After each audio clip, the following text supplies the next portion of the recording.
Hey Thrifty Nieces, it's your girl Thrifty Huntsville, and I'm back today with an episode of Thrifty Talks.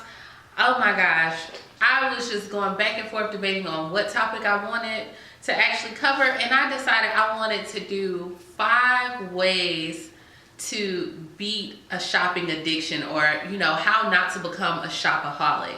So on there, I don't know if I told you, but in January I started the year off that I wanted to save a lot more money, pay off some debt. And of course, with my channel anyway, I don't like to encourage you to buy a lot of things. I like to show you, but you don't see me on here just doing just a whole bunch of hauls or different stuff like that, because I truly believe that you need to be saving money for retirement or just for other things. Like, that's truly what I'm passionate about.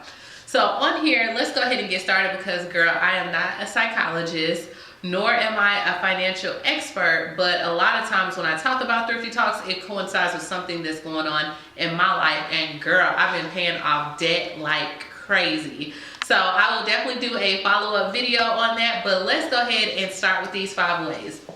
So with any time that you have any type of addiction, they always tell you to pretty much admit that you have a problem or identify the trigger to that problem. So I know so many of my friends, and myself included, that a lot of times, we go out and we buy things or do what is considered retail therapy because something internally is bothering us. Whether we feel that, hey, you know what, we work hard, we just want to go ahead and buy something for ourselves, or if you're scrolling through the gram and people got on these outfits or they're taking these vacations. And so a lot of times, like when you see something, that's when you want it. So you kind of got to identify the trigger on why you're shopping. Are you shopping because you don't have a date on a Friday night, you're lonely? Are you shopping because, hey, you're maybe a YouTuber and this is the only way that you're going to keep your subscribers? Like, you have to identify why you are shopping and then try to replace it. Now, a lot of times what people try to do is they'll try to replace one bad habit for another bad habit. So they'll be like, you know what?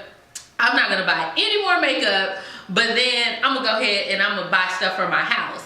Well, you're still spending money, you're just not spending money on makeup. So when you replace that hobby, once you get to the root problem of what's going on, so like if you are lonely on Friday nights and you know that that is your trigger, that you don't have a date or you don't have someone to cuddle up to, then you may want to get a book or go to the gym or, do something that doesn't cost money. So that's the step number 1, is to identify the trigger. Step number 2 is to quit social media or mall browsing or website browsing. So I know there's plenty of times like you'll go into Walmart and you'll be like, I came in here for one thing, and then you have a whole cart full. Well, that's because you went into the store and you decided to browse around the store as opposed to going there and get what you needed. And so when you were looking, you picked up things because it was on sale. Maybe you wanted to try something. Girl, that stuff is going to be there.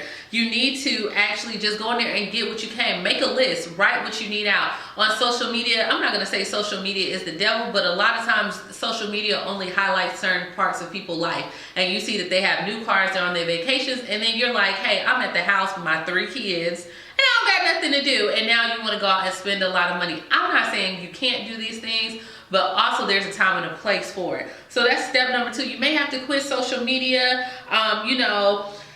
quit going to just Forever 21 or different websites looking for stuff, because you're always going to find something that catches your eye. I mean, it just happens. Step number 3, unsubscribe from all emails. So I am guilty of getting those little emails that come to me, 25% off, 50% off. Bath and Body Works is having their semi-annual clearance sale. Well, if you don't need that stuff, then just go ahead and unsubscribe for it, because that's the whole thing. That's their marketing strategy. They want to get it in your inbox. They want to have commercials. They want to have everything that's going to make you want to buy different stuff. So girl, unsubscribe from it or put it on a different email. I have literally all month long been going through and just unsubscribing from so many emails, throwing away different advertisements that come in the mail. Like, when you get like tunnel vision and focus on paying off debt, girl, you just see so much stuff that you be like, what happened?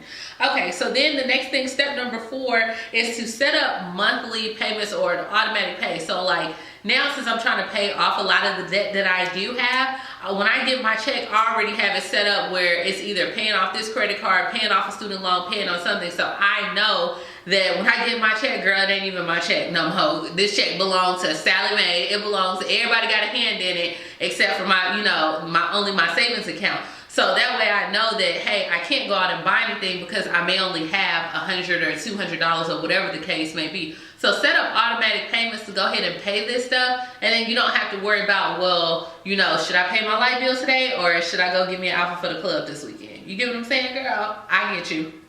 Okay, then step number 5 is to already shop what you have. Girl, I have been having a ball in my closet, and what I've been noticing is that I have a lot of beauty products already. I have a lot of excuse me, I have a lot of skincare products. I have a lot of clothes. So now if I don't know how to wear something, I may just go look online how to pair denim with a yellow shirt, and then that way it gives me ideas and to rearrange stuff in my closet. And I want to kind of come back and do my makeup where I'm only using one palette a month to show the different makeup that I can do just with that one palette. I mean, you can listen to these YouTubers, you can go out, girl, and buy so much stuff to you, I don't know, to you blue in the face. You can buy as much stuff, but I guarantee you will not be able to use all that stuff. So at this point, I just want to come to you and talk to you about how to beat the shopping addiction. Comment below, let me know what are some of your triggers. What do you do that you don't have to shop so much? Girl, let's tackle this debt together. Like, comment, subscribe. Talk to you later.